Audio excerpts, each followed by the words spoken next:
Back again working on the rear. Today we're going to tackle that pesky little air leak on the compressor. So it's right down there, right next to that radiator stay, just down here, literally where it just kinks out. Oh, there we go. There, so I'll give it a clean up first. So I'm just going to get a bit of sandpaper on it, a bit of 60 grit just to get some of the excess paint off of that. So that's all shined up now. Got rid of all the grease and dirt on there. You can just see there that little black speck. That's where it's been rubbing on this radiator stay. So now it's cleaned up, going to get some of that chemical metal on it. So here's the chemical metal steel stick by JB Weld. I've used this stuff before. Great for leaky plumbing work, things like that. So let's have a go. So here's the JB Weld chemical metal stuff unpackaged. So it's in two parts.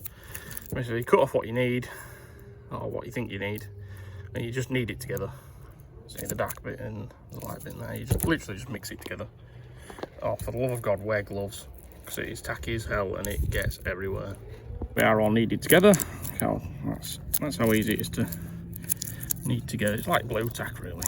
And you want a nice consistent dark grey colour throughout, all the way in the middle. There we go. So it cures fairly quickly, so you don't have a lot of time to mess about when it's all kneaded together. So I'm going to go throw that on the pipe now. Right, so there's the JB Weld on. So it sets in 5 to 10 minutes, I think, and it cures in an hour. Well, this particular one does anyway. So we'll test it in an hour and see how we go. In the meantime, I've got some other little jobs to do, so I'll do them next. So if we go outside the JB Weld out, I'll plug some holes and mess up in the stack that Farmer Giles built. It clamps unclamped in there, yes, I know, it's terrible. It's all I can do for now because exhaust stacks and stuff like that over here in the UK are non-existent, so I either have to get one made up or get one from the States, which will cost maybe 4 times as much with import duties and stuff. So I'll plug these holes up here as well, so I can have this air vent open in summer, because this cab gets ridiculously warm with it being solid. That yeah, let's see how it goes. Under the truck, so there's the JB Weld I put on the pipe. Just have a quick feel. So yeah, that's gone hard down. So you're probably asking why I didn't just replace the pipe. Well, here's the thing.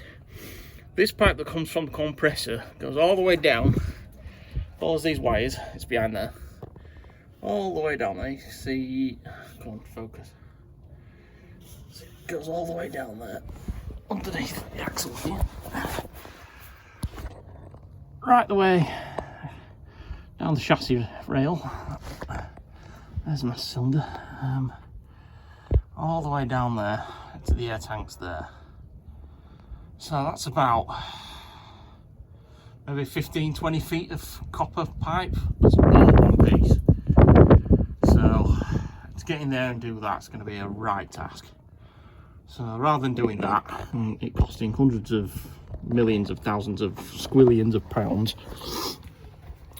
go for the cheapest option first. Bit of JB Weld, £7.5 compared to $1 billion. So yeah. So underneath the truck, you'll have to excuse the noise. There's a jet car on the runway down there. So sump obviously underneath the engine.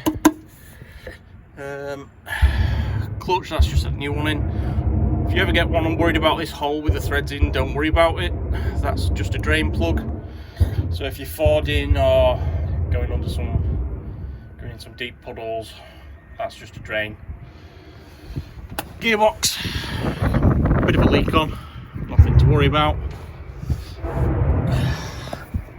Transfer case and that. So I'm not running the front prop shaft because there's just no need for it. I don't need 6-wheel drive, just for highway hauling. And then you've got your air tanks here, obviously. And then your rear drive shaft to the diffs, and then there's the other one that goes to the back axle. So all in all, it's not too bad on here. A little bit crusty, a lot of surface rust, but it's fairly solid. Chassis rails are good. nice and solid. Cab floor, that's a little bit crusty, but I can live with that. Gearbox, right, leaky gearbox. These don't have seals on, they're just a steel ball onto the casing. So that's your drain plug, and that is your filler plug. So if any of you are subscribed to Tactical Repair, he tells you about that. So if you want to check the oil level in the gearbox, take that out. You shouldn't get drenched unless it's overfilled like this one was. I got absolutely drenched in old gearbox oil. And then put your finger in, hook it down, and then to this knuckle, and then you should get a little bit of oil just like halfway through your pad, fingerprint, end of finger, that bit. So hook it in, put it down, just test. And that's how you check your gearbox level, oil level. And some of you might wonder what this is. That's your handbrake. It's not really a handbrake. Shift down a little bit. So you've got one hell of a big caliper with a couple of grease points on. Make sure they're well done. I think there's two up at the top. Just one up there. Hard to see under it because it's dark. Grease points on the shafts as well. I'm going to go through all these whilst it's dry and I'm under here and just top them up. Air tanks, there's your drains, your connector pipe. So yeah, it's been about an hour. I'll let that JB well sit. So let's start her up and get some air pressure in.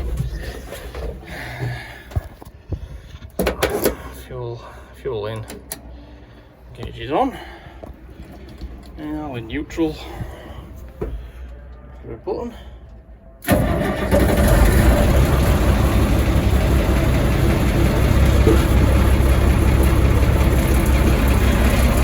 Air pressure go up.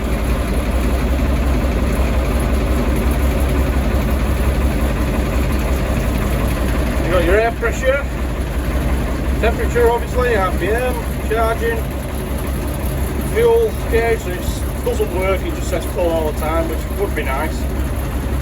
You got your oil pressure there building up.